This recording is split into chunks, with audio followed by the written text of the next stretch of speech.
El padre Paul fue radicalmente pobre, fue un hombre fuerte, fiel a su ideal, con la fortaleza del espíritu y perseveró en las dificultades.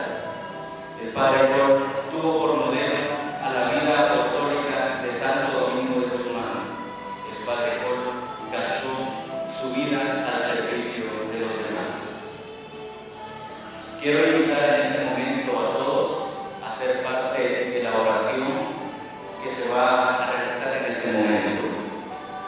Quiero pedirles también que mantengamos una actitud de comunión para recordar la memoria del padre Paul y agradecer